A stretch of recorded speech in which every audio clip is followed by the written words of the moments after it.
नमस्कार दोस्तों, आज आप लोग के सामने मैं एक वीडियो लेकर आया हूं जो कि बौद्ध धर्म से संबंधित है और बौद्ध धर्म के ऊपर मैं एक वीडियो लेकर आया हूं जो कि प्राचीन भारत का इतिहास है उससे संबंधित है। तो अब शुरू करते हैं हम लोग। तो बौद्ध धर्म जब हमारे देश में 6ठी शताब्दी में उस समय ऐसा समय था कि बहुत ज़्यादा तरीके से वेदवाद करने का मतलब बहुत वेदों पर लोग क्या आश्रित होने लगे कि जो वेद में लिखा है वही सही है। कर्म कांड होने लगे, धार्मिक कर्म कांड। बहुत देववाद कहने का मतलब क्या हुआ कि इतनी सारी देवताओं के बारे में लोग जानने लगे कि हाँ सिर्फ देवता, और अपने कर्म पे विश्वास कम करने लगे। तो उस समय एक जो अग्रदूत के रूप में माने गए वो कौन थे? महात्मा बुद्ध। उन्होंने कहा ऐसा नहीं है, कर्म करो, कर्म के अलावा कर्म करोगे तो सफल आपको जरूर से जरूर मिलेगी। तो उन्हीं के बारे में आज पढ़ना है। तो शुरू करते हैं। जो बौद्ध धर्म के संस्थापक कौन थे? महात्मा बुद्ध थे। इनका जन्म 563 बीसी में हुआ था। कहाँ हुआ था? लुम्बिनी में, एक वृक्ष के नीचे आम्रकुंज में हुआ था। इसके जन्म के समय एक भविष्यवाणी की थी कालदेव और कौटिल्य ने कि यह या तो बहुत बड़ा क्या बनेगा, बहुत बड़ा सन्यासी बनेगा, बहुत बड़ा सम्राट बनेगा। परंतु इस बात से उसके राजा जो पिताजी थे सुद्धोधन जी, उन्होंने कहा अगर वह सन्यासी बनेगा तो बहुत ही वैराग्य हो जाएगा, फिर सांसारिक जीवन में अपना भोग नहीं कर पाएगा और जो गृहस्थ जीवन को भूल जाएगा, फिर वैराग्य बन जाएगा।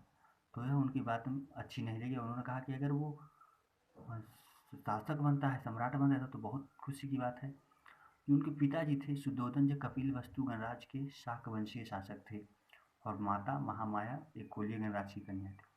इनका वंश जो था महात्मा बुद्ध का वो शाक्य वंश था। कौन से राज्य से थे? कपिलवस्तु। का स्वयं का नाम सिद्धार्थ था और पत्नी का नाम यशोधरा था और इनका एक पुत्र भी हुआ था, राहुल।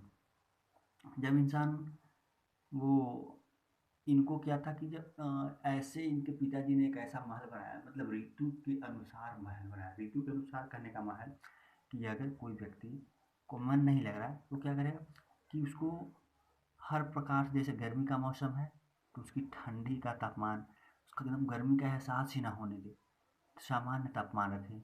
और अगर ठंडी हो तो गर्म का महसूस करवाएं और उसको महल के अंदर ही रखा जाता था। फिर कुछ दिन बाद ये कुछ नहीं कर पाया, इसको फिर अच्छा वहाँ भी नहीं लग रहा था तो इनकी शादी कर दी गई। सोचे सुद्धोधन जी कि इसका गृहस्थ जीवन में मन लगेगा, तो यशोधरा से शादी कर दी गई 16 वर्षीय। इसके कई और नाम हैं, बिम्बा, कच्छना, यशोधरा, ऐसे महत्वपूर्ण नाम है। और इसका पुत्र हुआ राहुल। 16 साल की उम्र में शादी हो गई, 18 साल की उम्र में पुत्र कौन हुआ? राहुल। इसका जो घोड़ा का नाम था वो कंठक था और सारथी का नाम चन्ना था।